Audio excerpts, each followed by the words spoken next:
আমার বাঙালি সংঘাত করো, আমার বাঙালি সংঘাত করো, আমার बाली संघर्ष करो। हाँ साथियों, धन्यवाद आपके बीच में अमर भाई। बहुत बहुत धन्यवाद। 1857 की क्रांति की प्रणेता मां वीरांगना अवंतीबाई लोधी, शिक्षा के सागर, त्याग मूर्ति परम पूज्य स्वामी ब्रह्मानंद जी, संविधान शिल्पी, हमारे राष्ट्र और पूरे विश्व के गौरव डॉक्टर बाबा साहब भीमराव अम्बेडकर के चरणों में नमन करते हुए मंच पर विराजमान यहाँ के सम्मानीय क्षेत्रीय विधायक अनिल भादरी जी, मंच पर विराजमान लक्ष्य के संरक्षक और सभी पदाधिकारी, स्वयंसेवक, सभी श्रद्धेय महानुभाव, मेरे सामने विराजमान अलग अलग गांवों से आए हुए सभी श्रद्धेय बुजुर्ग, माताओं और प्यारे बच्चों,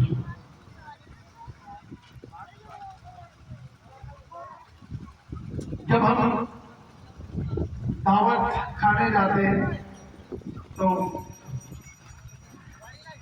हमें कोई चीज पसंद होती है कि भूख नहीं है, लेकिन उससे पहले बहुत सारी चीजें हमारे पास आ जाए, पेट भर जाता है।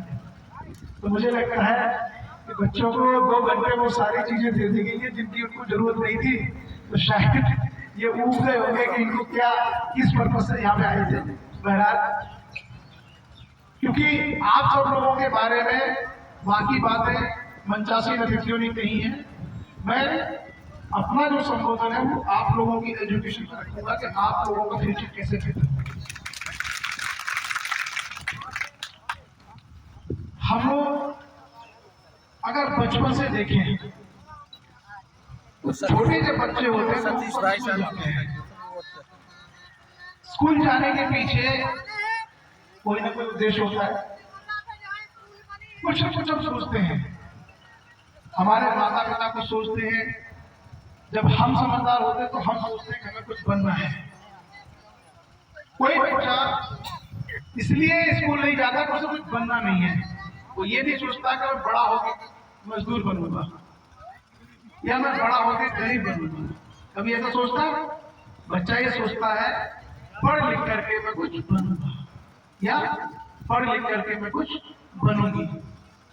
यही उस बच्चे के जो पालक हैं, जो माता पिता है, उनका भी सपना होता है कि आगे चलकर ये बच्चा या बच्ची कुछ बनेगी। तो आप चाहते हैं कुछ बनना, सीखना चाहते हो कैसे बनते? चलिए मैं कैरियर गाइडेंस के रूप में आपको कुछ सूत्र बताऊंगा, कुछ फॉर्मूले हैं जिनको आप पढ़ाई में याद कर अप्लाई करना और पूरे जीवन भर अप्लाई करना, आपको हमेशा काम आएंगे। हम लोग क्योंकि गांव से हैं सब, मैं भी गांव में पैदा हुआ हूं, इसलिए मैं भी गांव से ही हूं। गांव में आपने देखा होगा कि हमारे मम्मी और हमारे पापा दिन भर मेहनत करते हैं। अभी गर्मी का मौसम है तो गर्मी में खेत में काम करते हैं, लेकिन जब सर्दियां पड़ती हैं तो सर्दियों में भी काम करते हैं। हम सभी के घरों में गाय, भैंस, बकरी पाले जाते हैं, उनके लिए भी सुबह सुबह चारा डालना है, उनका गोबर उठाना, ये काम करते हैं। यानी मेहनत का काम चाहे मौसम कोई भी हो, हम सब लोग करते हैं, हमारे माता पिता, परिवार के बाकी लोग। लेकिन जब हम पढ़ाई करते हैं तो आपने देखा होगा कि आप किसी न किसी कमरे में बैठे होंगे, चाहे वो स्कूल का रूम हो, चाहे आपके घर का कमरा हो, चाहे छत पर बैठे हो, यानी आप कहाँ बैठे होंगे? आरामदायक जगह पर।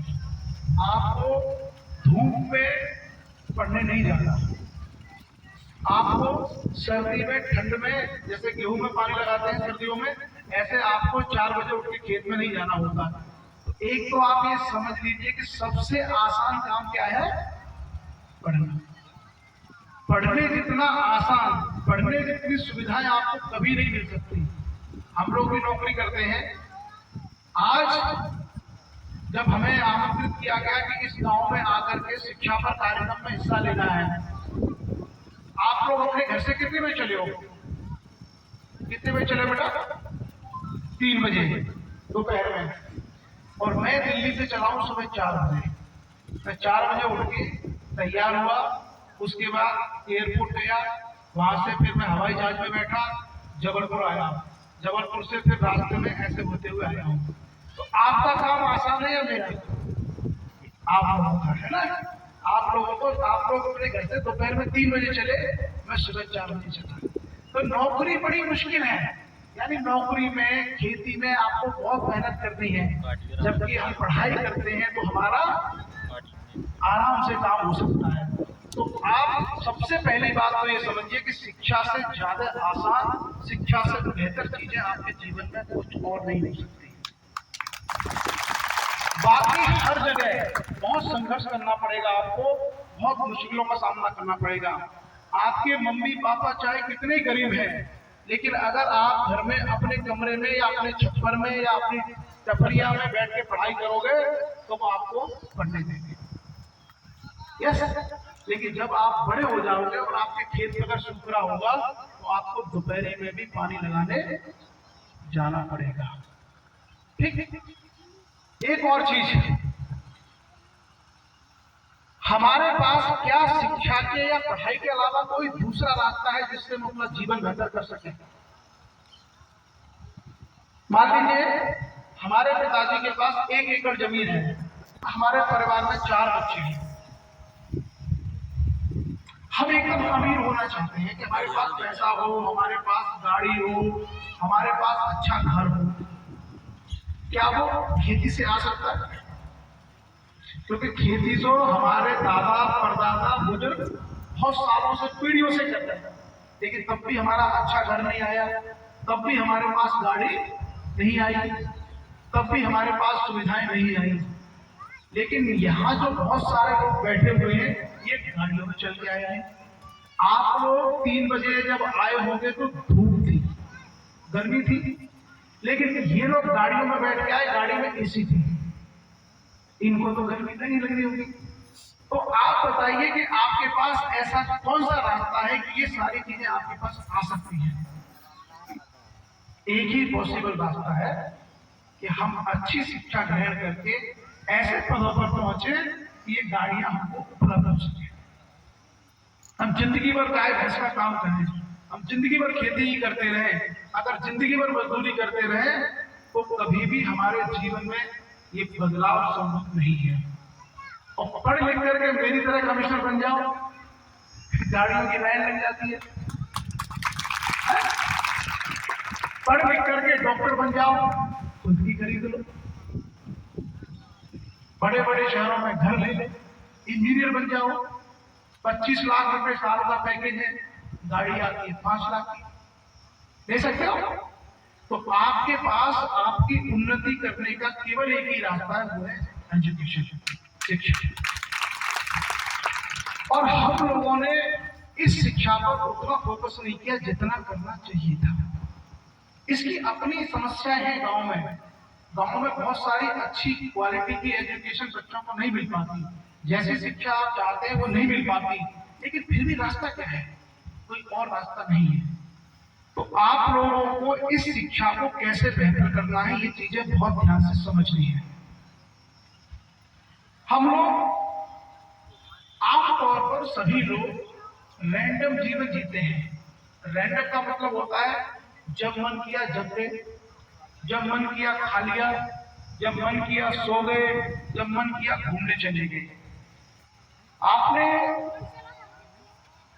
टीवी में एक सीरियल देखे होंगे या पुरानी कहानियों में पढ़ा होगा कि ऋषि मुनि तपस्या करते थे। क्या करते थे? तपस्या। तो तपस्या करते करते कोई ना कोई देवता खुश हो जाता था, तो वो उनके सामने प्रकट हो जाता था कि हाँ बच्चा क्या चाहिए। पता नहीं क्या होता था, तो जाने दें। मेरा कहने का मतलब है कि आपके लिए अगर आप विद्यार्थी हैं तो विद्यार्थी का जीवन तपस्या का जीवन है। आपके अध्ययन काल में जब आप स्टूडेंट्स हैं, जब आप विद्यार्थी हैं, तब आपके जीवन में बहुत बड़ा अनुशासन होना चाहिए। कैसा अनुशासन?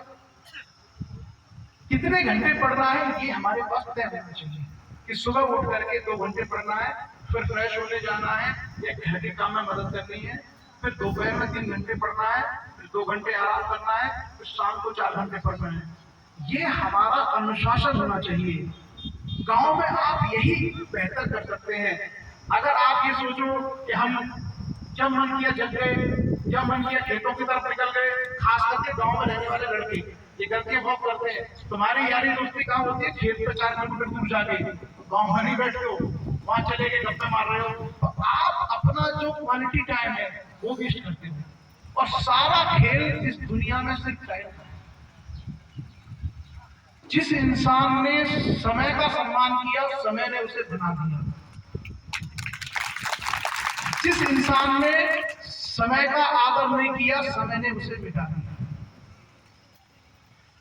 विद्यार्थियों को खास करके अपनी लाइफ में शेड्यूल बनाना चाहिए कि भाई कितने घंटे पढ़ना है।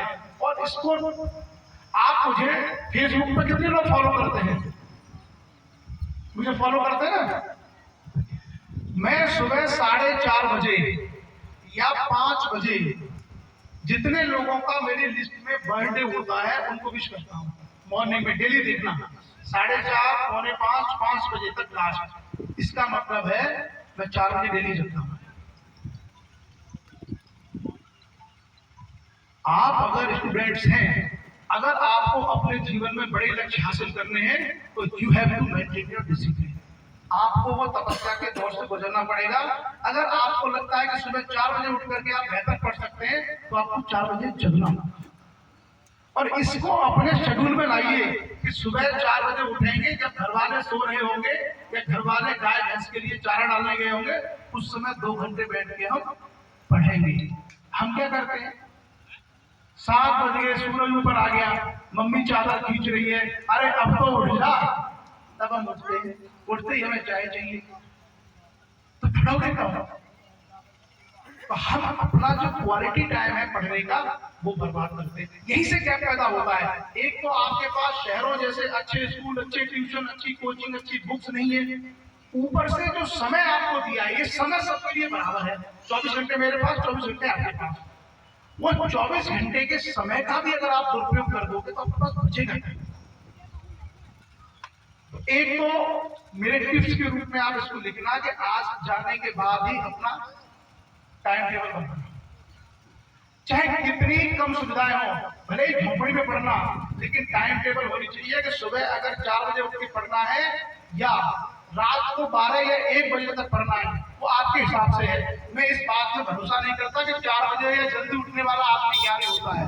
अगर कोई बच्चा रात को 10 बजे पढ़ना शुरू करता है और 3-4 बजे तक पढ़ता है पूरी रात, और उससे अगर उसका सिलेबस तैयार होता है, उसकी तैयारी बेहतर होती है, तो उसको उस टाइम पढ़ना चाहिए। ये आपके अपने ऊपर है। ऐसा जरूरी नहीं है कि आप सुबह जल्दी जगो।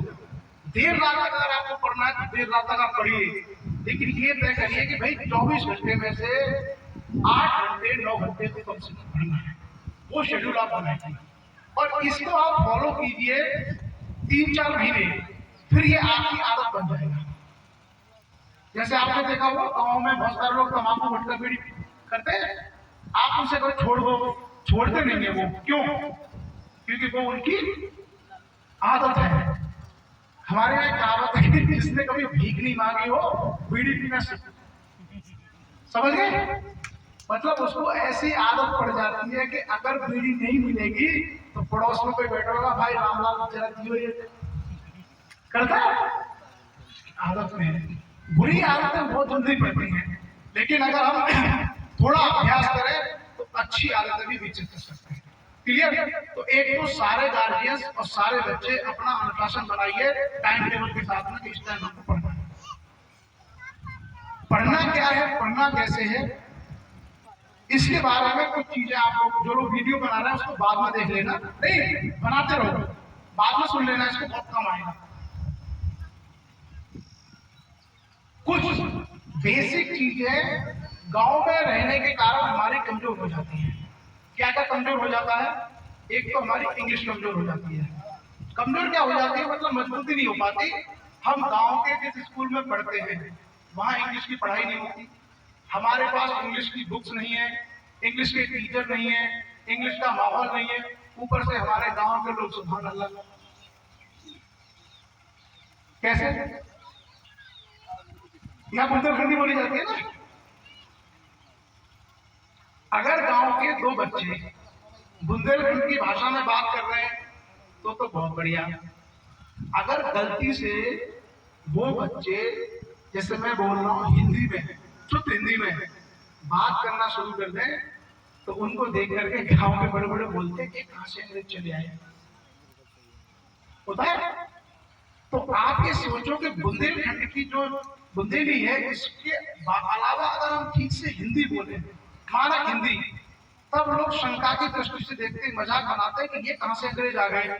तो अगर कोई बच्चा इंग्लिश के शब्दों का प्रयोग करेगा, इंग्लिश बोलेगा, तो उसकी कितनी मजाक उड़ाएंगे। तो हमारा जो परिवेश है, जो माहौल है, उसमें हमको वो सारी चीजें सीखने को नहीं मिलती। लेकिन भविष्य में अगर हम देखें, हमको अच्छा वकील बनना है, हमको अच्छा जज बनना है, हमको आईएएस ऑफिसर बनना है, हमको आईआईटी का इंजीनियर बनना है, हमको एमबीबीएस डॉक्टर बनना है, तो उनके जितने कॉम्पिटिशन हैं, वो सारे कॉम्पिटिशन में कंपल्सरी इंग्लिश आती है। क्या आती है? इंग्लिश। इसका मतलब है कि अगर हमें जीवन में ऊंचाइयों पर जाना है तो इंग्लिश को एक लैंग्वेज के रूप में सीखना होगा। अब आप किसी बाबा और उसकी प्रवचन करने वालों की बातों में होता जाना कि संस्कृत से काम चल जाएगा। आईएएस में इंग्लिश आती है, नीट में इंग्लिश आती है, संस्कृत नहीं आती है। तो किसी बाबा और भंडारी के चक्कर में पड़ करके ये मत भूल जाना कि हम अपनी लैंग्वेज छोड़ दें। बाबा साहब डॉक्टर भीमराव अंबेडकर ने ये कहा था कि दुनिया में अगर कोई देवी है तो वो है इंग्लिश। देवी की हम क्या करते हैं? पूजा। इंग्लिश की हमें क्या करनी चाहिए? कैसे करोगे आप अपनी इंग्लिश इंप्रूव? लैंग्वेज, भाषा जो हम बोलते हैं आपस में एक दूसरे से संवाद स्थापित करने के लिए। मेरी बात को आप समझ जाओ, आपकी बात को मैं समझ जाऊं, इसका जरिया है भाषा। मान लो मैं अभी आया होता केनिया से और मैं केनिया की इंग्लिश तो आपको कुछ पढ़ने पड़ता ही नहीं। तो हम लोग एक दूसरे को समझते हैं भाषा से। भाषा बनती है वर्ड से, शब्दों से मिलकर के, वाक्यों से मिलकर के। शब्द उसकी मौलिक इकाई है। तो आप लोग जो हम हिंदी के शब्द सीख सकते हैं, उसी प्रकार से इंग्लिश के शब्दों को भी हम लोग सीख सकते हैं। इंग्लिश की मैगजीन, इंग्लिश के अखबार, इंग्लिश के टीवी पर न्यूज, तीन चीजों को फॉलो कीजिए रोजाना 1 घंटे। आधा घंटा टीवी पर इंग्लिश के न्यूज देखिए, कम से कम आधा घंटा कोई अखबार या कोई इंग्लिश की बुक पढ़िए और 15 नए शब्दों को अपनी डायरी या कॉपी में लिखिए, उनके मीनिंग लिखिए। और इस प्रैक्टिस को आप अगले 6 महीने तक करिए। 6 महीने बाद मुझे फोन करना। आपको कोई भी टीवी का न्यूज, आपको अखबार की कोई भी इंग्लिश में लिखी हुई खबर या बुक में कुछ भी इंग्लिश की बुक में लिखा हुआ अपने आप समझ में आना चाहिए। क्योंकि ये जो जानकारी है, देखो मैं आपको ना सिंपल एग्जांपल से बताऊं। हम लोग यहाँ बैठे हुए हैं छपरवारा गांव में, है ना। सारे लोग इसी गांव से हैं ना, कुछ लोग बाहर से हैं। हम लोग छपरवारा गांव में एक लक्ष्य के लोधी सेना के शैक्षिक कार्यक्रम में आए हुए हैं। ठीक है, ये मैंने आपसे कहा हिंदी में। किसमें कहा? हिंदी में। अब देखो थोड़ा सा दिमाग पर जोर डालना, कैसे सीखा जाता है। हम लोग, हम की इंग्लिश क्या होती है? बी। आए हुए हैं, कम माने होता है आना, आए हुए हैं मतलब आ चुके हैं। तो जिन्होंने ग्रामर पढ़ी होगी इंग्लिश की, वो जानते होंगे कि आ चुका है, जा चुका है, खा चुका है, उसके लिए हैव का प्रयोग होता है थर्ड फॉर्म का। लेकिन कम की 0 फॉर्म क्या है? कम कम कम है। तो वी हैव कम कहां पे आए हुए हैं? In Chhaparwara village. किसके लिए आए हैं? For attending an educational programme. किसके द्वारा हो रहा है? By organised Lakshya and Lodhi, है ना? क्या किया मैंने? ज्यादा तो किया नहीं। यानी जो हिंदी में था उसी के शब्दों को ग्रामर की भाषा में इंग्लिश में बोल दिया। ठीक, ये सारी चीजें आपको अगर प्रैक्टिस करेंगे तो बहुत आसानी से तैयार हो जाएंगे, और ये करनी पड़ेगी।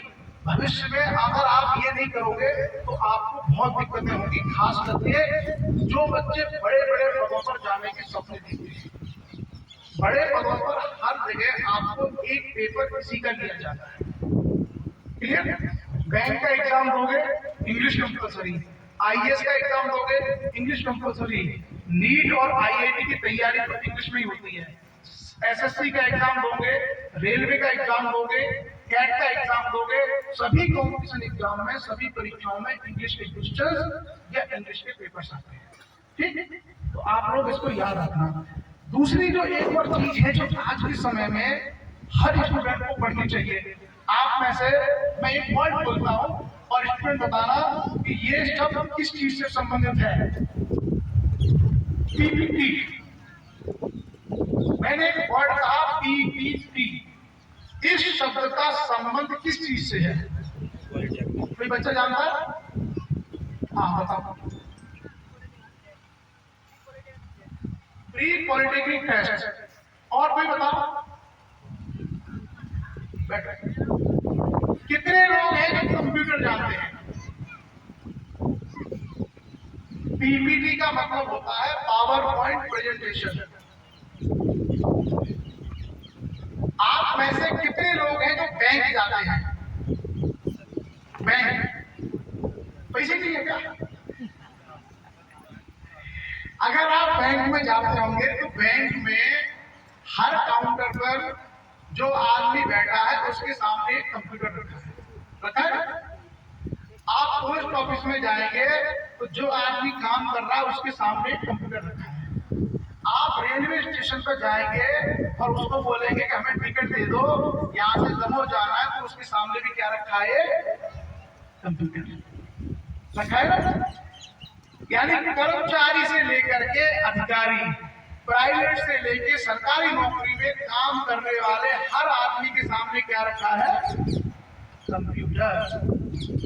और हम पढ़ाई कर रहे हैं, हमारी बच्ची पढ़ाई कर रही है, बोली बिटिया बड़े हो गए कुछ बन जाना, तो जब ये कुछ बनेगी तो इसको काम किस पे करना होगा?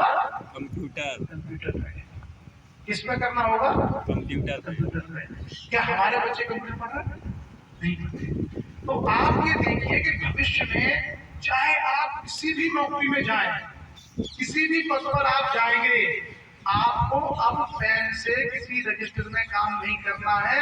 सरकार या कंपनी आपको कंप्यूटर के सामने बिठाएगी, और जब कंप्यूटर पे काम करना है तो इसका मतलब है हमारी जिम्मेदारी बनती है कि हम कंप्यूटर सीखें। क्या करें? कंप्यूटर सीखें। कितने लोग हैं, सच्चाई से बताना, जो मोबाइल में गाने देख सकते हैं? किसी को अगर मोबाइल दे दूं, उससे कहा है कि इसमें गाने जरा चला के दिखाओ। कितने लोग जानते हैं गाने देख सकते हैं? सब। हर कोई जानता है ना। कंप्यूटर का ही बच्चा तो मोबाइल बेसिकली कंप्यूटर का ही छोटा वर्जन है। तो जब हम गाने सीख सकते हैं तो हम कंप्यूटर पर टाइपिंग भी सीख सकते हैं, जो हमारी नौकरी में काम आएगी। हम पावर पॉइंट प्रेजेंटेशन बनाना सीख सकते हैं, हम माइक्रोसॉफ्ट वर्ड में काम करना सीख सकते हैं, हम मेल लिखना, मेल करना सीख सकते हैं। यानी हमें कोई भी जो टैली में काम करना है, कोई टेबल बनानी है, कोई ग्राफिक्स करना है, कोई डिजाइन बनानी है, वो सारे भी हम सीख सकते हैं। क्यों? क्योंकि भविष्य में अगर हमें कहीं भी जाना पड़ेगा तो ये हमारे सामने आएगा। तो समझदार इंसान, समझदार स्टूडेंट उसको बोलते हैं जो आने वाली समस्याओं को पहले से पहचान ले और उसके लिए तैयार रहे। जैसे अभी कौन सा टाइम चल रहा है, कौन सा मौसम है? ये गर्मी का। इसके बाद क्या आएगा? अब मान लो हमारे घर पे टूटी फूटी झोपड़ी है, घास फूस की, हम आराम से पड़े हैं। बरसात आ गई तो बरसात जिस दिन आएगी क्या हम बच पाएंगे? नहीं, क्योंकि हमने पहले से उसका इंतजाम नहीं किया। समझदार लोग क्या करते हैं, वो गर्मियों के दिनों में ही अपना नया फूस लाएंगे, पन्नी लाएंगे और दही डाल देंगे ताकि पूरा सीजन उनका आराम से निकल जाए। तो जो समस्याएं हमें भविष्य में आने वाली हैं, यानी हमारे कैरियर में जिन चीजों की फ्यूचर में आवश्यकता है, वो हमें पहले से तैयार करके चलना चाहिए। यही एडवांस और अच्छे इस विद्यार्थी के लक्षण हैं। अब कहां से करोगे आप लोग, कैसे करोगे कंप्यूटर की तैयारी? आपके आसपास कोई कस्बा है जहां पर कंप्यूटर सेंटर है? कौन सा कस्बा है? चले यार, वहां कंप्यूटर का सेंटर होगा। बेटा कितने रुपए लेता है महीने के? वो 200 रुपए, 300 रुपए, 400 रुपए महीने लेता होगा, ज्यादा 500। ठीक है, अगर हम 500 रुपए महीने देकर के 6 महीने का एक बेसिक कोर्स करते हैं तो हम कंप्यूटर चलाना काम सीख जाएंगे। और जब कभी हमारी नौकरी लगेगी या हमें कुछ पढ़ना भी होगा तो हम कंप्यूटर से आसानी से पढ़ सकते हैं। अब हमारे समाज में खास करके गांव में जो लोग रहते हैं उनके साथ एक दिक्कत ये है कि जब कभी शिक्षा की बात आती है तो मम्मी पापा रोने लग जाते हैं, लल्ली हम पे कहां से पैसा है, बेटा हमारे पास कहां है पैसा पढ़ाने का, ऐसा बोलते हैं। आप में से सही बताओ, ऐसे कितने लोग हैं जो पैसे के कारण बच्चों को नहीं पढ़ा सकते? मैं पैसा निकाल लूंगा, अभी बताऊंगा पैसा कहां है। जादू देखा? जादू, मैं जादू आपको दिखाता हूं पैसा कहां है पढ़ने का। आप में से कितने, आप बोलोगे नहीं ना, आपको लगेगा हम का हाथ उठाएं, हम हाथ उठाएंगे तो हमारा नाम दिख जाएगा। लेकिन मैंने देखा है कि अक्सर माता पिता ये बोलते हैं कि भाई पढ़ाई के लिए नहीं है पैसे, कहां से ट्यूशन की फीस देंगे हम, ऐसा बोलते हैं। अब देखो पैसे निकालते हैं, गांव में पैसे कहां है? छपरवाड़ा के कौन कौन लोग हैं, हाथ उठाओ। बेटा आप खड़े हो जाओ, आप खड़े हो जाओ, बड़े बाल वाले। आपका नाम क्या है? धर्मेंद्र रोधी। धर्मेंद्र, एक सही जानकारी देना अपने गांव के बारे में। आपके गांव में कितने % लोग हैं जो शराब पीते हैं? 90%। छपरवाड़ा की कुल आबादी कितनी है? बर्बाद करते कितने लोग होंगे छपरवाड़ा में? जनसंख्या 700। देखो अब मेरी बात को बड़े ध्यान से सुनना आप लोग, ठीक है? मैं पैसे निकाल लूंगा आपके गांव से, बैठे। इनके गांव में 700 लोग हैं, यानी 700 लोग हैं, इसका मतलब 350 पुरुष होंगे, 350 महिलाएं। ठीक है? ऐसा हम मान लेते हैं 50-50 आबादी होती है, थोड़ा बहुत ऊपर नीचे हो सकती है। महिलाएं तो शराब नहीं पीती होंगे। अब 350 लोग को हमने हटा दिए, ठीक है? अब बचे 350। उन 350 लोगों में से हमने ये मान लिया कि 100 बच्चे हैं, 100 लोग बच्चे हैं, और 50 लोग वो हैं जो ऊपर का इंतजार देख रहे हैं, वो भी हटा दिए। तो हमने 350 में से 150 लोग हटा दिए। अब कितने लोग बचे? 200। 200 लोगों में इन्होंने कहा कि 90% दारू पीते हैं, ठीक है? हमने कहा कि भैया तुम सही नहीं बता रहे हो, तुम अपने गांव को बदनाम कर रहे हो। एक काम करते हैं, 90% नहीं 50% लोग दारू पीते हैं। कितने? 50%। 50% का मतलब हुआ कितने लोग दारू पीते गांव में? 100 लोग।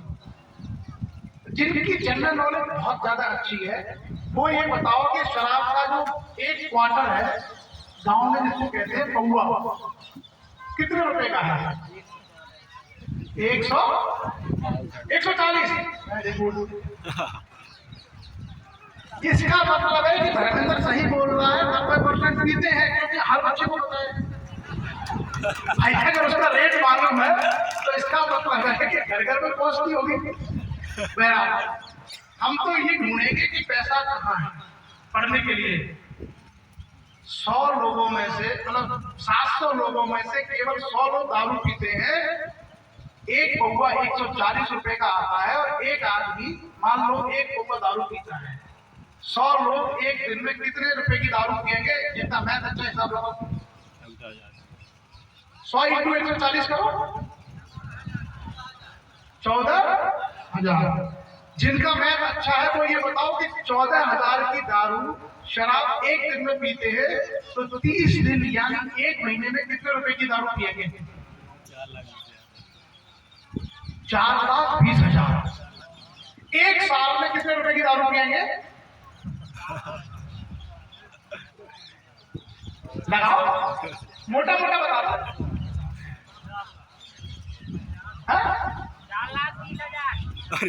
1 साल में लगभग 50 लाख। 1 साल में 50 लाख की दारू पी गए। आगे पैसा। जो लोग कह रहे थे कि हमारे पास बच्चों को कंप्यूटर सिखाने के लिए या इन बच्चियों को कोचिंग कराने के लिए, ट्यूशन पढ़ाने के लिए पैसा नहीं है, उनके पास 50 लाख रुपए दे रखा है। 50 लाख रुपए हमारे पास है। हम 50 लाख रुपया 50 साल में भी अपने बच्चों की शिक्षा पर खर्च नहीं करेंगे।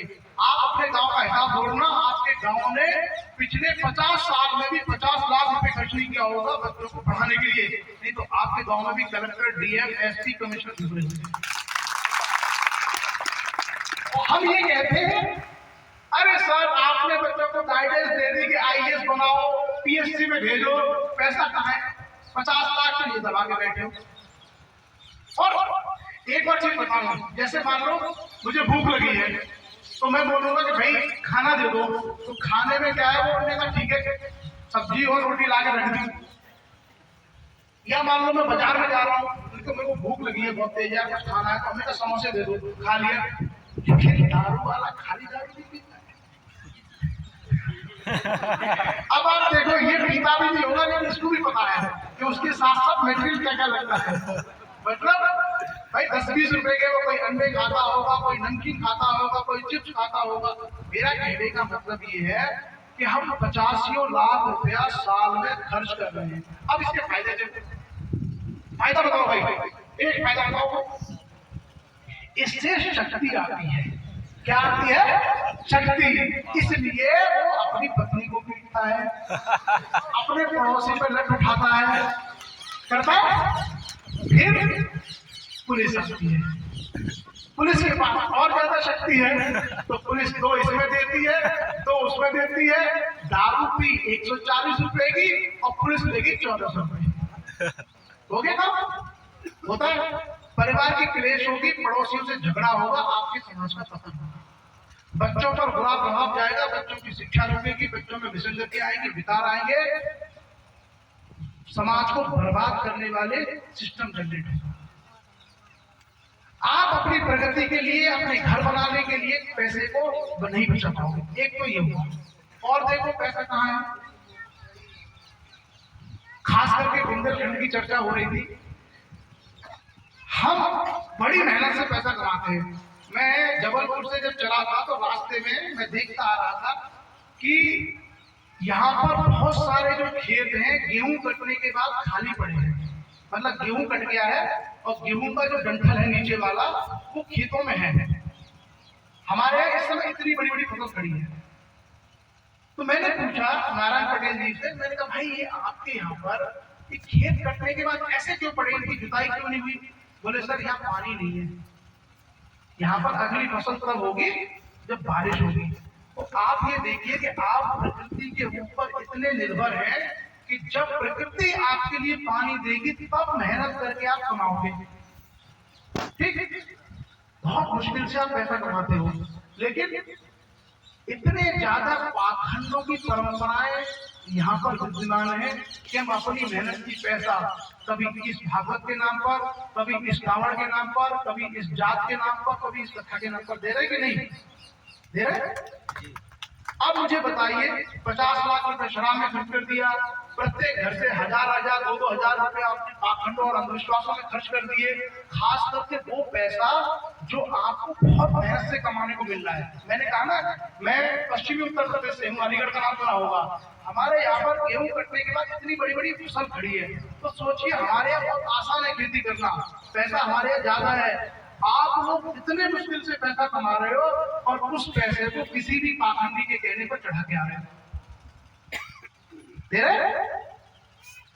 और वो आदमी जो खुद पढ़ा लिखा नहीं है, जिसने कोई एग्जाम कॉम्पिटिशन पास नहीं किया, वो आपको ज्ञान दे रहा है।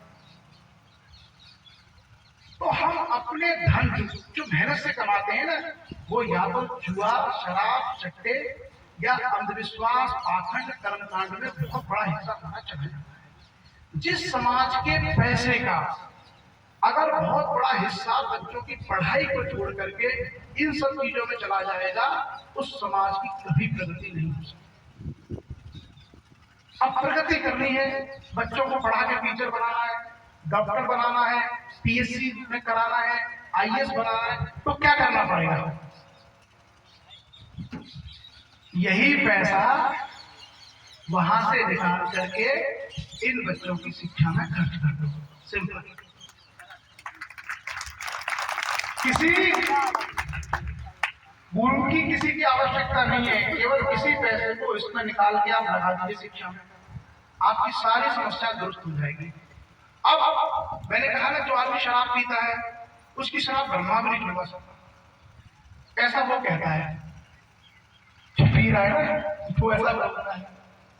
आदत है, बुरी आदत है। लेकिन अगर हमें सोशल रिफॉर्म करना है, अगर हमें अपने समाज को बेहतर करना है, तो इन सारी चीजों पर गंभीरता पूर्वक निर्णय लेने होंगे। जैसे मैंने कहा कि गांव के अंदर जो बच्चे पढ़ते हैं, उनका काम है छोटे स्कूल के बच्चों का मिड डे मील खाना, कटोरी चम्मच बनाना। पढ़ाई लिखाई नाम मात्र की है, सच्चाई है। आपका 8वीं में पढ़ने वाला बच्चा कुछ नहीं जानता, जबकि दिल्ली में पढ़ने वाला दूसरी क्लास का बच्चा इंग्लिश बोलता है। अब आप देखिए, आपके बच्चे को 8वीं क्लास तक ABCD लिखना नहीं आया और वो बच्चा इंग्लिश बोल रहा है, कल को IAS का, IIT का, MBBS का कॉम्पिटिशन एग्जाम होगा तो कौन पास होगा? वो बच्चा होगा। तो हमारी जो बुनियाद कमजोर है, हमारी जो नींव कमजोर है, इस कमजोर नींव को हम मजबूत कैसे करें, इसके लिए आपको काम करना होगा। आप में से हर आदमी अपना घर मकान बेच करके शहर नहीं जा सकता। इसका मतलब है कि अगर हमारी समस्या यहाँ पर है गांव में, तो हमें यही उसके हल खोजने होंगे। उसका मैं आपको रास्ता बता रहा हूँ, क्या करना है। विधायक जी आगे चले गए। पंचायती राज व्यवस्था में प्रत्येक गांव के लिए जिला पंचायत सीईओ को पावर है कि वो सरपंच के आग्रह पर धनराशि का आवंटन कर सकता है पुस्तकालय के लिए। और जो भी जनप्रतिनिधि हैं, जैसे मान लीजिए आप इस क्षेत्र से विधायक हैं, तो आपको भी ये अधिकार है कि आप पुस्तकालय के निर्माण के लिए वो राशि स्वीकृत कर सकते हैं। प्रत्येक गांव में लाइब्रेरी, पुस्तकालय खुलवाने के लिए 50,000 रुपए की आवश्यकता है। सिर्फ इतनी 50,000 रुपीज की। गांव का जो पंचायत का भवन होता है, गांव के सरपंच से आग्रह करिए, उससे प्रस्ताव पारित कराइए, तो सारे लोग जो भागवत में चंदा देते हैं 2.5 लाख का, 5 लाख का इकट्ठा करके 50,000 रुपए आपस में इकट्ठा करिए। बुक्स की लिस्ट हम आपको दे देंगे। उस गांव में एक भवन में कॉम्पिटिशन एग्जाम की और बच्चों के पढ़ने की बुक्स रखवाइए, यानी एक छोटे पुस्तकालय को बनवाइए। और मैंने कहा ना, 50 लाख की दारू पी रहे हो, मैं 5 लाख खर्च करने की बात नहीं कर रहा। मैं तो कह रहा हूँ कि 50,000 सिर्फ वन टाइम, ये भी नहीं है कि आपको हड़ताल करना है।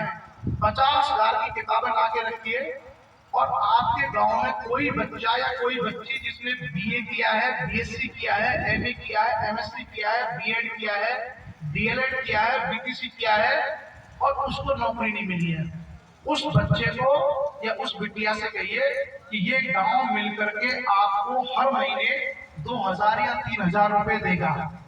आप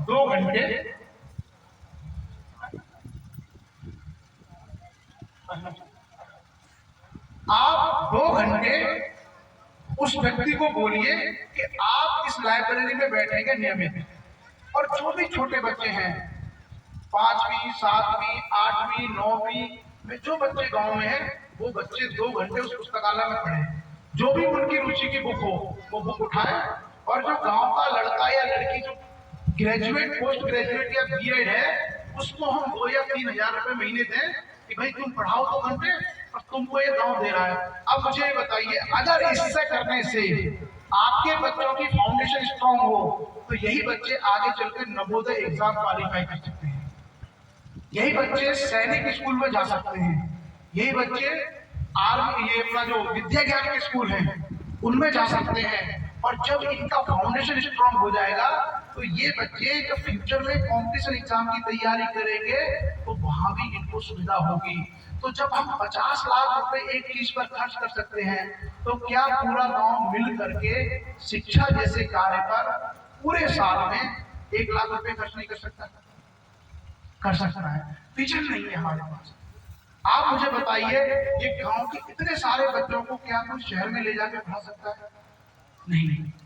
आप गांव में रहोगे, आपके घर गांव में, आपके खेत गांव में, आपकी गाय भैंस गांव में, आपके बच्चे गांव में, आपके पति पत्नी गांव में। इसका मतलब है कि गांव में ही आपको व्यवस्था बेहतर करनी होगी।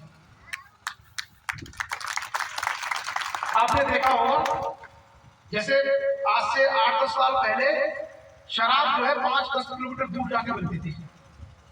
अगर आप 10 साल 20 साल पहले जाएंगे तो शराब जो मिलती थी वो 10-15 किलोमीटर दूर किसी कस्बे में ठेका होता था, और आज 90% लोग पी रहे। इसका मतलब क्या है? शराब हमारे पास नजदीक आ गई, यानी पास में मिलने लगी, 2-3 किलोमीटर में अवेलेबल है, तभी तो लोग पी रहे। तो गाँव है, सच्चाई तो यही है। तो जब बुरी चीज इतने तेजी से फैल सकती है तो क्या हम अच्छी चीजों को नहीं फैला सकते? आप मुझे बताइए, जो मंच पर लोग बैठे हैं इनमें से अधिकांश लोगों को आपने अपनी लाइफ में फर्स्ट टाइम देखा है, और हो सकता है इसके बाद पता नहीं ये लोग आएंगे कि नहीं आएंगे।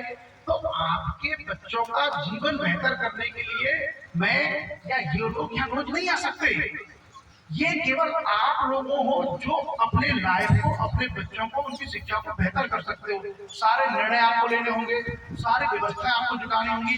हमारे जैसे लोग आपको आके मोटिवेट कर सकते हैं, आपको गाइड कर सकते हैं, आपको बता सकते हैं कि ये व्यवस्थाएं आप बनाइए, हम इसमें आपका सहयोग करेंगे।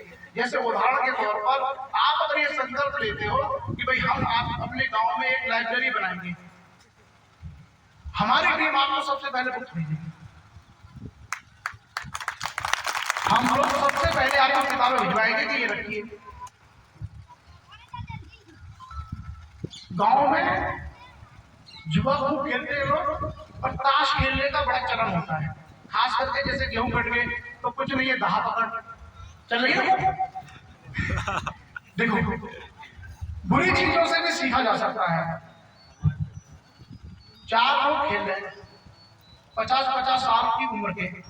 एक बच्चा है जिसने अभी हाई स्कूल का 10th का एग्जाम दिया, उसको दहा पकड़ के बारे में, पत्तों के बारे में कोई जानकारी नहीं है। उसकी हो गई चुकी है स्कूल की, उसके हाई स्कूल में आए 80% मार्क्स, बड़ा खुश है, मैं तो इंटेलिजेंट हूँ।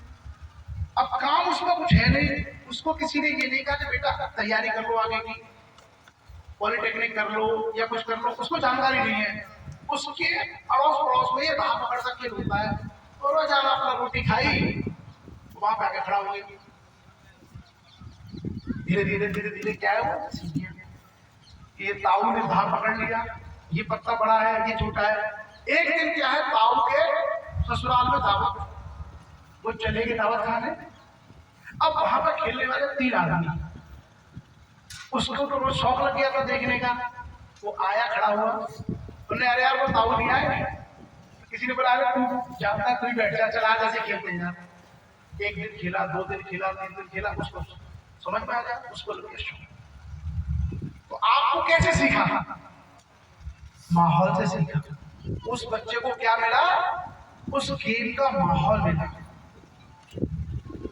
अगर आपके गांव में ताश के खेल होते हैं तो आपके गांव की बड़ी आबादी ताश खेलना सीख जाएगी। अगर आपके एरिया में, आपके गांव में शराब है तो बड़ी आबादी शराब पीना सीख जाएगी। उसी प्रकार से मैं कहता हूं कि अगर आपके गांव में लाइब्रेरी है तो बड़ी आबादी पढ़ना सीख जाएगी। और ये मिशन, ये मुहिम हम सब लोगों को अपने छोटे छोटे प्रयास से शुरू करनी होगी। हमारी जो यहाँ की टीम है, मैं आपसे कह रहा हूँ कि हम देखो, हम पॉलिटिकल लोग तो है नहीं कि मैं आपसे कहूंगा कि नहीं साहब मैं आपका भला करूंगा, आप मुझे वोट दो। वोट तो मांग नहीं रहे आपसे, नहीं कभी आपके यहाँ आएंगे।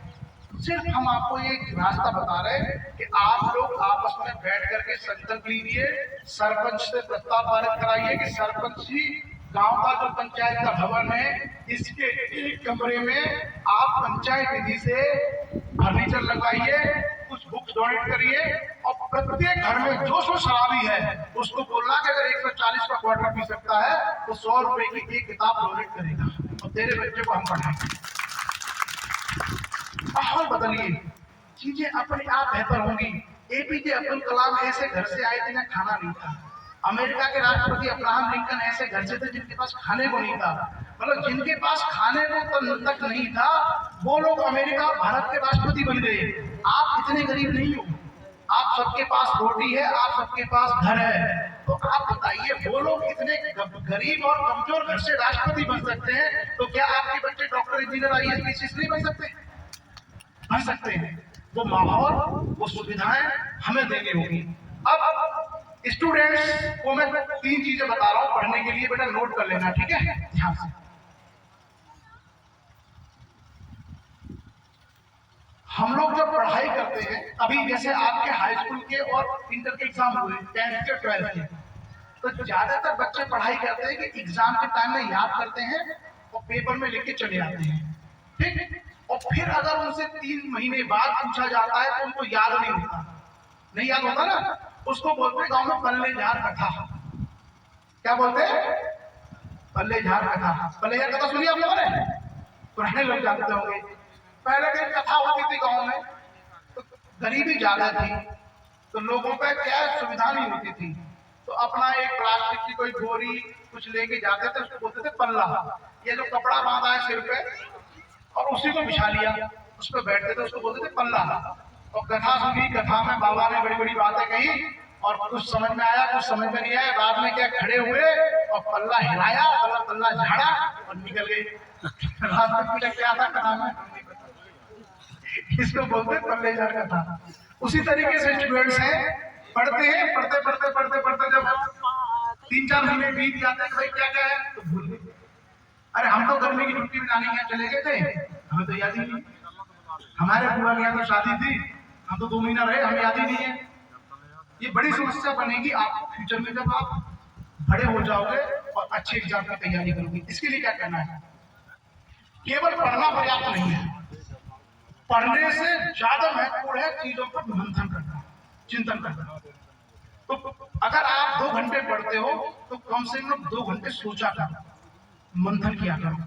जैसे एग्जाम्पल के तौर पर आप 9th क्लास के स्टूडेंट हैं और आपके पास फिजिक्स है, फिजिक्स में आपने पढ़े न्यूटन के नियम, ठीक है, तो जो किताब में आपने 2 घंटे पढ़ा उसको छत पे घूमते हुए, खेतों में टहलते हुए मेमोराइज करो, उस पर मंथन करो कि न्यूटन क्यों बोलता है कि सेब नीचे गिरेगा ही, क्या वजह है नीचे गिरने की, ऊपर क्यों नहीं गया, दाएं क्यों नहीं गया, बाएं क्यों नहीं गया। तो उससे जिज्ञासा पैदा होगी, आपकी स्मरण शक्ति बढ़ेगी, मेमोरी पावर बढ़ेगी, और जो चीज आप केवल पढ़ के गए थे उसको भूलने की प्रवृत्ति कम होगी। तो पढ़ने के साथ साथ कौन सी स्ट्रेटजी अपनानी है? मंथन करने की, चिंतन करने की, मेमोराइज करने की, क्लियर।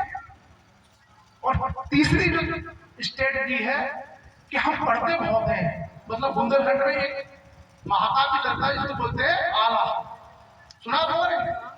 यस।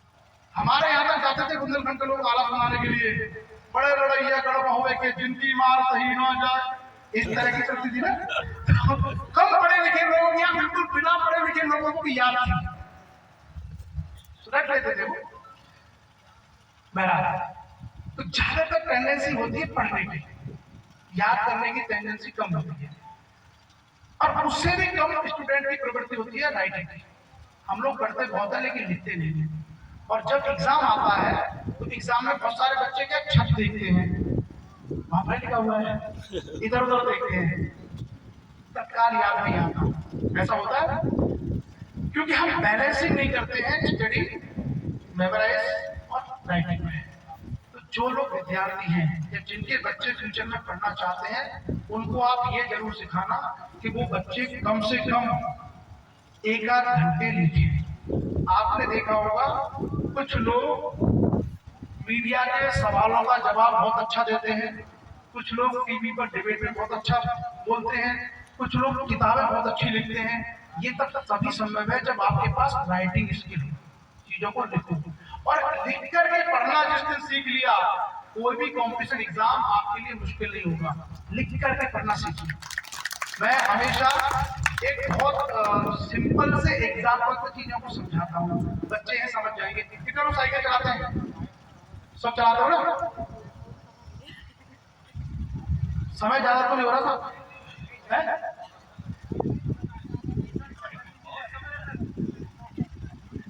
साइकिल से हम इस गांव से, मान लीजिए यहाँ से 4 किलोमीटर दूर एक कस्बा है, मार्केट है, वहां पे हम ट्यूशन पढ़ने जाते हैं। ठीक, रास्ते में बहुत सारे लोग हमको मिलते हैं। अगर हम लोग उनको पहले से नहीं जानते तो उनके चेहरे हमको याद नहीं रहते। कोई बाइक से निकल गया बगल से, कोई पैदल निकल गया, कोई साइकिल से निकल गया, हमको याद नहीं रहता। एक दिन हम लेट हो गए ट्यूशन के लिए और हम बहुत तेज साइकिल से जा रहे हैं और उधर से कोई भाई साहब मोटरसाइकिल पर बहुत तेज चले आ रहे हैं। उन्होंने अपनी मोटरसाइकिल हमारे ऊपर चढ़ा दी, हम गिर गए। फिर उसके बाद हम उठ के खड़े हुए और जो बाइक पर था वो भी खड़ा हुआ। तो भाई एक्सीडेंट हुआ है, तो अच्छी बातचीत होगी, बड़ी सारी भाषा में बातचीत होगी। तुझे देख लूंगा, तू जानता नहीं है मुझे, मैं इस गाँव का हूँ, मैं तेरा ये कर दूंगा वो कर दूंगा, ऐसा होता है। मारपीट भी हो जाती है। उसके बाद क्या होता है, कोई समझदार से लोग आते बोलते भैया कोई बात नहीं, तुम अपने गांव जाओ, तुम अपने गांव जाओ, बेटर क्लोज। अब देखना आगे क्या होता है। 2 महीने बाद आप अपने उसी ट्यूशन पे ट्यूशन पढ़ने गए और आपको लगी भूख। आपने बगल की दुकान से जलेबी ली। आपने जैसे जलेबी तोड़ी, आपने देखा बगल में एक आदमी जलेबी खा रहा है और उसको देखते ही आया ये साला भूई है जिसने मेरे ऊपर बाइक चढ़ाई थी। आप सोचो 3 महीने पहले जिस आदमी ने आपके ऊपर बाइक चढ़ाई थी वो लाइफ में पहली बार आपको मिला था, लेकिन 3 महीने बाद भी वो आपको याद आ गया कि इसने मुझे गाली दी थी, मेरी साइकिल तोड़ दी, मेरा एक्सीडेंट कर दिया था। कैसे याद आया? जबकि आपको इस दौरान बहुत से लोग मिले, वो नहीं याद हुए। ये इसलिए हुआ क्योंकि उसके साथ में जो 5-10 मिनट हमारा झगड़ा हुआ था, उसमें उसके चेहरे की, उसके हाव भाव की सारी चीजें हमारे मस्तिष्क में अंकित हो गई। टाइम मिला हमको बहुत। और साइकिल से हम जा रहे हैं तो एक आदमी जो हमको देखा वो 1 सेकंड में निकल गया, दूसरा 1 सेकंड में निकल गया, टाइम नहीं मिला। लेकिन जिसने एक्सीडेंट किया था उसके साथ में हमें 10-15 मिनट तक उसको झेलना पड़ा, उसको हमें झेलना पड़ा। इसलिए उसकी छवि, उसका चेहरा हमारी परमानेंट मेमोरी में अंकित हो गया। ऐसे ही जब हम पढ़ते हैं, तो जब हम किताब पढ़ते हैं तो एक पेज को पढ़ने में मुश्किल से 2 मिनट लगते हैं, लेकिन जब हम उसी चीज को याद करते हैं तो उसमें 4-5 मिनट लगते हैं। लेकिन जब हम उस पेज को लिखते हैं तो 30 से 35 मिनट लगते हैं। यानी 2 मिनट की चीज को हम कितनी देर में करते हैं? 35 मिनट में। तो आपका इम्पैक्ट टाइम बढ़ जाता है। आपका एक एक अक्षर, एक एक शब्द, एक एक लाइन आपकी आंखों के सामने से निकलती है। वो चीजें क्या है? लिखने वाली चीजें हमको हमेशा के लिए याद हो जाती हैं। तो मैं आपको आईएएस की स्टडी कर रहा हूँ कि आईएएस जैसी देश की सबसे बड़ी परीक्षा में सफलता का मूल मंत्र है आप लिखने में कितने माहिर हैं। जब आईएएस में काम आ सकता है तो आपके बीएड में, आपके टेट में, आपके आईआईटी में, आपके मेडिकल में, आपके एसएससी, बैंक, पीजीटी, टीचर, लेखपाल, दरोगा, सब में ये स्टडी काम है। तो जो भी बच्चे पढ़ने वाले हैं, मैं खास करके माता पिता से कह रहा हूँ कि एक पेन और एक नोटबुक, जिसको हम लोग कॉपी बोलते हैं ना, वो रख के पढ़ो। और बच्चा अगर बिना पेन के पढ़ रहा है तो समझ लो आपको गुमराह कर रहा है।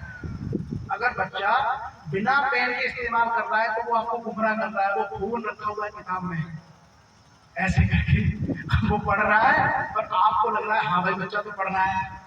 आपके जाते ही किताब का फोन चालू, और जैसे ही आप आते हो किताब खुल गई, फोन होता। अगर हम पेन का इस्तेमाल कर रहे हैं तो इसका मतलब हम कुछ वर्क कर रहे हैं, उसमें लिख रहे हैं चीजों को। इसलिए बच्चों को मॉनिटर करिए। और देखो तुम लोग तो बड़े हो यार, तुम लोगों को मॉनिटर करने की जरूरत नहीं है। तुम लोग अगर नहीं पढ़ोगे तो किसका भविष्य बर्बाद होगा? तुम्हारा। तो माता पिता तो जिम्मेदार है। तो इसलिए आप लोगों को, जो स्टूडेंट्स हैं, आप लोगों को ये समझना चाहिए कि अगर हमें बेहतर एजुकेशन लेनी है, हमारा दिमाग बहुत अच्छा बने, तो हम सभी को बहुत अच्छे तरीके से राइटिंग का शब्द सीखना है। और कैसे? जैसे मान लो पर्यावरण, इन्वायरमेंट का टॉपिक है। कोई चीज अगर आपको समझ में नहीं आ रही है, 4 लाइन लिखिए, 6 लाइन लिखिए, आपको ऑटोमेटिक लिखना आ जाएगा। किसी भी विषय पर, भारत में बढ़ती हुई बेरोजगारी, भारत में बढ़ती हुई गरीबी, पर्यावरण और उसके नुकसान, ऐसा कोई जनरल सा टॉपिक डालिए और अपनी कॉपी में 1 लाइन लिखिए कि मैं इससे ये समझता हूँ, फिर 2 लाइन लिखिए, फिर 4 लाइन लिखिए। ऐसा करते करते करते करते एक दिन आपको सारी चीजों के बारे में कॉन्सेप्ट क्लियर हो जाएगा, फिर आप बहुत आसानी से लिख सकते हैं। तो केवल पढ़ना पर्याप्त नहीं है, पढ़ने से ज्यादा लिखना महत्वपूर्ण है। तो सभी स्टूडेंट्स फ्यूचर में इसको फॉलो करें कि हम पढ़ने के साथ साथ लिखने पर बहुत ध्यान देंगे। बस थोड़ा सा समय और आपका, वैसे तो हमको बहुत दूर जाना है। हाँ, जो पढ़ना, याद करना, लिखना का फॉर्मूला याद रखना, अमल। जैसे बड़े बूढ़े लोग हमको सलाह देते ना कि भाई हमारी बात पर अमल करो। अमल करने का मतलब किसी की सलाह मानना। तो अ माने अध्ययन करिए, मा माने मनन करिए, ला माने लिखिए। अध्ययन, मनन, लेखन, ये 3 का बैलेंस बना लीजिए। इसी बैलेंस से आपकी पूरी पढ़ाई हो जाएगी। कितने लोग ऐसे हैं आप में से जिन्होंने 5वीं क्लास तक बिना ड्रेस के पढ़ाई की है? 5वीं क्लास तक ड्रेस आपको मिली है? मैंने 5वीं क्लास तक बिना ड्रेस के पढ़ाई की है।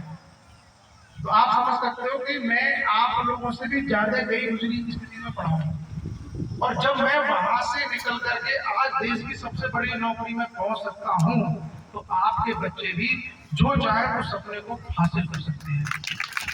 एजुकेशन, शिक्षा ही अकेला माध्यम है जो आपके जीवन को बदलेगा। अब देखो, एक और जो चीज है ना, जो अलग से विषय हट करके शिक्षा के अलावा, मेहनत करो, परिश्रम करो, परिश्रम के अलावा कोई और रास्ता आपके पास नहीं है। लेकिन इस परिश्रम में, इस मेहनत में बहुत सारी बाधाएं हैं। बाधाएं क्या है आपको बताता हूँ। बच्चियों से पूछता हूँ मैं, बेटा एक सवाल का जवाब देना। हमारे यहाँ सोमवार का व्रत रखते हैं लड़कियां बहुत सारे, है ना? सोमवार का व्रत रखोगी तो आपको अच्छा वर मिलेगा। अच्छा, मैं आपसे पूछता हूँ कि आप स्कूल जाना बंद कर दो, ठीक है? एक भी बच्ची पढ़ाई नहीं करे, उनकी मम्मी भी सुन रही है ना, सब सुनना ध्यान से। आपकी बच्ची स्कूल छोड़ दे, एक घर में आपके साथ रोटी बनाए और भैंस का गोबर डाले, खेत में आपके साथ काम करे, 8वीं तक इसने पढ़ाई करके पढ़ाई छोड़ दी, ठीक है? और आपने इसको कहा कि बेटा हर सोमवार का व्रत रखना ताकि तुझको अच्छा पति मिले। ये जब 25 साल की या 23 साल की हो जाए और आप उसकी शादी करना चाहो, ये 8 तक पढ़ी लिखी है, कोई डॉक्टर, कोई इंजीनियर, कोई कमिश्नर शादी करेंगे? नहीं करेगा। तो आप बताओ, अगर आपने खाली उसको ये सिखाया कि सोमवार का व्रत रखो और आपने उसको शिक्षा दी नहीं, तो क्या कभी उसको अच्छा पति मिल सकता है? हम गलत शिक्षा दे रहे हैं। हमको शिक्षा ये देनी चाहिए कि बेटा रोजाना 6 घंटे मेहनत करते हो, इसकी जगह 8 घंटे मेहनत करो। आप जब तुम डॉक्टर नहीं बन जाओगे तो तुमको बहुत अच्छा पति मिलेगा, बहुत अच्छा घर-बार मिलेगा। शिक्षा ये देनी चाहिए। बच्चा हमारा कावड़ लेने के लिए जा रहा है 10 किलोमीटर, 15 किलोमीटर, 20 किलोमीटर दूर, क्या उससे वो अच्छा कैरियर बना सकता है? नहीं।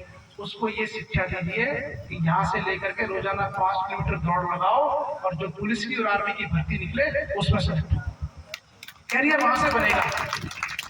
हम असली जो एजुकेशन है ना, वो माता पिता की इसमें बड़ी कमी है। हम लोग नहीं सिखा पा रहे अपने बच्चों को कि भाई आपका जीवन कैसे बनेगा। अगर हम मजदूरी कर रहे हैं और उसके बाद हमारा बच्चा मजदूरी करे तो उसका काय का कैरियर तब बनेगा जब अखबार में छपे कि दीनानाथ लोधी का बेटा बना एसडीएम। दीनानाथ लोधी किसान है, उनका बेटा बना एसडीएम। इसको बोलते प्रोग्रेस, ये है तरक्की। और ये अखबार में कब छपेगा कि आप भले ही मजदूरी करते हो लेकिन ये जबलपुर और इंदौर में जाकर के पीएससी की तैयारी करते, तब बनेगी ये बात। ये नहीं है कि यहाँ से निकल के उस धाम में चला गया, जल चढ़ाने उस धाम की यात्रा पर चला गया, उधर भागवत में बैठ गया, उससे नहीं बनेगा। और मैं आपको बता रहा हूँ, समाज में ऐसा ध्यान देने वाले लोगों की भरमार है। 5वीं पास आदमी एमएससी एमएड बीएड वाले आदमी को ताबीज बेच रहा है कि ये मेरा 500 रुपए का ताबीज ले जा, तेरी नौकरी मिल जाएगी। आप बताओ, जो आदमी 5वीं फेल है वो किसका कैरियर बना रहा है? एमएससी वाले का। अब आप बताओ, 5वीं फेल आदमी 500 रुपए का ताबीज बेच रहा है और एमएससी पास स्टूडेंट से कह रहा है कि 500 रुपए का ताबीज ले ले, तेरी नौकरी लग जाएगी। तो नौकरी किसकी लगेगी? जो बेच रहा है। क्योंकि अगर उसने दिन में 10 बेच दिए तो उसके 5 लाख सीधे। क्या लग सकती है? नहीं। हम लोगों को देखो, स्टूडेंट को हमेशा तार्किक होना चाहिए, स्टूडेंट को रैशनल माइंड होना चाहिए। आप हर चीज पर सवाल खड़े करो। मैं ये नहीं कहता हूं कि धर्म के खिलाफ हो जाओ, लेकिन हर चीज पर सवाल खड़े करो कि ये है तो क्यों है, क्या इससे वास्तव में हमारा कोई भला हो सकता है, क्या इससे वास्तव में हमारा जीवन बेहतर हो सकता है। अगर नहीं हो सकता तो ऐसी रूढ़ी को, ऐसी मान्यता को, ऐसी परंपरा को त्याग। और सबसे बड़ी कठिनाई मनुष्य के जीवन में यही है कि हम परंपरावाद और पाखंडवाद से बाहर नहीं आ पाते। इसी वजह से तो हमारे बच्चे सड़क नहीं हो रहे। आप बताइए, जो आदमी इस बात का ज्ञान देता है, देखो मैं आपको बताऊं, आप लोग ने खूब ये सब कार्यक्रम देखा होंगे जो आडंबर होते हैं पाखंड के। देखिए ना, पाखंड के आडंबर में एक आदमी ढोलक बजाता है, एक आदमी चिमटा बजाता है, देखा है? और वो बोल रहा है कि भैया सत्संग हो रहा है। आप मुझे बताइए, जो आदमी चिमटा बजा रहा है और वो दारू का बैग लगा के चिमटा बजा रहा है, देखा होगा आपने? ढोलक बजा रहा है, दारू का बैग लगा रहा है। जो दारू पी के ढोलक बजा रहा है और वहां पर आपके जीवन के उद्धार की कथा चल रही है, तो सही मामले में क्या वह धर्म होगा? जो आदमी कोई उसमें लिप्त है, वो आदमी क्या आपको वास्तव में धर्म का प्रसार कर सकता है? नहीं कर सकता। और वो क्या कह रहा है कि ये सब धन दौलत मोह माया क्या आपको, अगर आपको प्रभु के पास तक पहुंचना है, अगर आपको मुक्ति प्राप्त करना है, तो ये सब जो आपके मन में लालच है, जो मोह माया है, जो धन दौलत है, इसको त्याग दो। ऐसा बताने के लिए 2 लाख रुपए देना है। देखिए जाता जो प्रवचन दे रहा है वो 2 लाख रुपए लोगों से चंदा करके ले जा रहा है और लोगों को क्या ज्ञान दे रहा है कि ये सब धन दौलत मोह माया सब पाप है, इसको छोड़ दो और 2 लाख रुपए मुझे दे दो। तो मैं आप लोगों से एक बार अंतिम बात कहना चाहूंगा, दुनिया में अपने माता पिता की सेवा से, उनकी सेवा करने से बड़ा धर्म आज तक कोई नहीं है। और अपने बच्चों का अच्छा स्वास्थ्य और अपने बच्चों की अच्छी शिक्षा से बड़ा कोई पुण्य नहीं है। कोई आपको राह समझाए, अगर आपके बच्चे अनपढ़ हैं, अगर आपके बच्चे शराबी हैं, तो आप दुनिया के सबसे अधर्मी आदमी हो। अगर आपके बूढ़े माँ बाप कुड़ के मरते हैं, बीमारी में इलाज नहीं करा पाते, आप उनकी सेवा नहीं कर पाते, तो आप दुनिया के सबसे बड़े अधर्मी आदमी हो। आप केवल 4 लोगों की, अपने माता पिता और अपने बच्चे, केवल इनकी सेवा कर लेना, चारों धाम स्वर्ग सब ही में है। और अगर ये बच्चे अनपढ़ रह गए, ये बच्चे शराबी और ज्वारी बन गए, तो आपके बुढ़ापे में आपको लट्ठों से मारेंगे। होता है कई सारे लोगों के माँ बाप को उनके बच्चे बुढ़ापे में मारते हैं। क्यों मारते हैं? अनपढ़ छोड़ दिए, संस्कार नहीं मिला, मूल्य नहीं मिला उन बच्चों को। इसलिए बच्चों का भविष्य सुधारिए, उनको बेहतर तरीके से पढ़ाइए। सारी जो आपकी प्रगति है, सारी आपकी तरक्की है, यही उपलब्ध है। भाई कितना इंतजाम कर रखा आप लोगों ने, सत्संग नहीं हो रहा रात भर का। तो चलिए, आप लोगों का भोजन का समय हो रहा है सभी का। मुझे पता है काफी दूर से आप लोग भी आए हैं, ये लोग भी आए हैं। मैं अंत में आप लोगों से सिर्फ प्रार्थना करके जा रहा हूँ। अगले बार जब भी कभी हम आपके गांव में आए, आपके गांव के लोग मिलकर के एक पुस्तकालय का निर्माण जरूर करें। हम पॉलिटिकल लीडर नहीं है कि हम आपको आश्वासन दें कि मैं आपका उद्धार करूंगा तो मुझे वोट देना।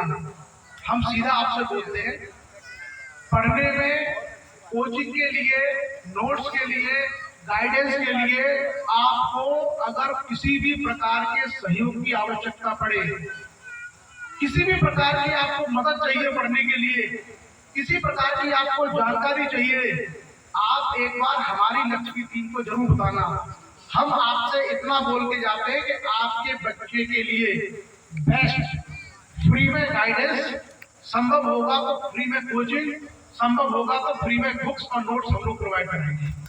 पढ़ना आपका काम है, पढ़ाना आपका काम है, बताना हमारा काम है। हम सिर्फ आप लोग, देखिए गौतम बुद्ध ने एक बात कही थी कि इस दुनिया में आपकी प्रगति का सबसे अच्छा रास्ता आपके हाथ में है। कोई नेता, कोई अभिनेता, कोई अधिकारी नहीं आपका भला कर सकता। आपकी तरक्की का रास्ता आपके हाथ में है।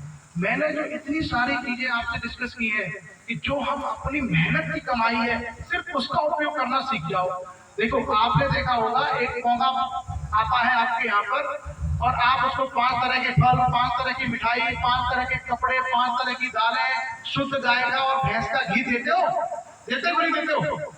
आप बताओ कितने लोग ईमानदारी से अपने बच्चों को ये चीजें खिला सकते हैं?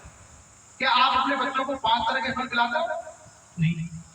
5 तरह की दालें खिलाते हो? नहीं। नए वस्त्र देते हो? नहीं। तो भैया जब आपका बच्चा अच्छी दाल नहीं खाएगा, अच्छे फ्रूट्स नहीं खाएगा, घी नहीं खाएगा तो उसका दिमाग कमजोर हो जाएगा। और जिसको आप ये खिला रहे हो उसका दिमाग मजबूत हो जाएगा तो वो फिर आपको उल्लू बनाएगा। तो उससे अच्छा है कि भाई आप 5 तरह के फल, 5 तरह की दालें, नए वस्त्र अपने बच्चों को खिलाओ। जब आपके बच्चे से बलिष्ठ होंगे, मजबूत होंगे, मस्तिष्क अच्छा होगा, वो जब डॉक्टर इंजीनियर करेंगे तो आपको किसी के सामने याचना करने की, हाथ जोड़ने की जरूरत नहीं पड़ेगी। दुनिया आकर के आपके कदमों में आपको सलूट करेगी। तो ये सब हमारे हाथ में है। और गरीब लोगों के, खास करके जो महापुरुष है, उनका इतिहास जरूर पढ़ना चाहिए। डॉक्टर अंबेडकर, मैं ये कहता हूँ ना, बहुत सारे लोगों को समझ में नहीं आता। अगर आपको किसी एक आदमी से सीखना है तो डॉक्टर अंबेडकर को फॉलो करिए, पढ़िए उनके बारे में। उस इंसान ने किस तरीके से लाखों करोड़ों लोगों का जीवन बदल दिया। आज हम लोग यहाँ बैठे ना, कार्यक्रम जो हो रहा है, आप सब लोग आए हो, आपको पढ़ने का अधिकार, मुझे बोलने का अधिकार, ये कार्यक्रम आयोजित करने का अधिकार कहाँ लिखा हुआ है? भारत संविधान में। संविधान किसने बनाया? नहीं तो आप किसी बड़े जमींदार के खेत में वो ऑर्डर देता कि रात को 9 बजे आ जाना, काम करना है। काम कहाँ मीटिंग करते हैं? क्या एजुकेशन की बात है होती? सीखिए महापुरुषों से, पढ़िए, मेहनत करिए। आपका परिश्रम, आपकी मेहनत आपके जीवन को बदल सकती है। हम लोगों ने, मैंने खेत में बहुत काम किया है। अभी तो आपको ये लग रहा होगा अरे साहब कमिश्नर साहब हैं, इतने बड़े पद पर हैं, गाड़ी में आए हैं, कोट पहने हुए हैं, इंग्लिश भी जानते हैं, सब कुछ जानते हैं। ऐसा नहीं था। मैं बता रहा हूँ ना, 5वीं क्लास तक हमको ड्रेस नहीं मिलती थी। जब गांव में कपड़े होते वही कपड़े पहनते पड़े हैं। 4 किलोमीटर दूर मेरे गांव से स्कूल था, जो पानी में होकर के जाते थे हम लोग पैदल। छोटा बच्चा 6 साल की उम्र, 4 किलोमीटर पैदल डेली आना जाना। ऐसे स्ट्रगल से मैं पढ़ के आया हूँ। मेरा सिर्फ आप लोगों के लिए यही संदेश है कि हमारे जैसे हजारों लोग जिनके पास साधन नहीं थे, सुविधाएं नहीं थी, उन्होंने परिश्रम करके इतिहास को बदल दिया। ये मौका आपके पास भी है, आपके बच्चों के पास भी है। सिर्फ एक ही बात याद रखना पूरी कथा में से, आपकी मेहनत की कमाई किसी पाखंडी की जेब में न जा करके आपके बच्चों पर चढ़े। बहुत बहुत धन्यवाद। देखिए दोस्तों, मैं आपको बता रहा हूँ, जब आप लोग दिल्ली जाते हैं IAS बनने के लिए, तो ये 1 घंटे जो आप 1200 घंटे के पीरियड होते हैं, 1200 घंटे पढ़ाया जाता हो, 1200 पीरियड होते हैं। 1 घंटे का हमारे पाल को 1 लाख रुपए मिलता है।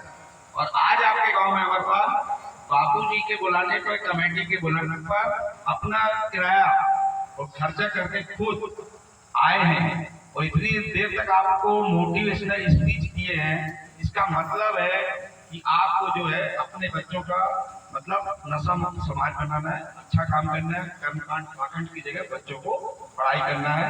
बहुत बहुत धन्यवाद। और मैं विधायक जी को धन्यवाद करना चाहूंगा कि उन्होंने गांव में क्या नाम से सामुदायिक भवन में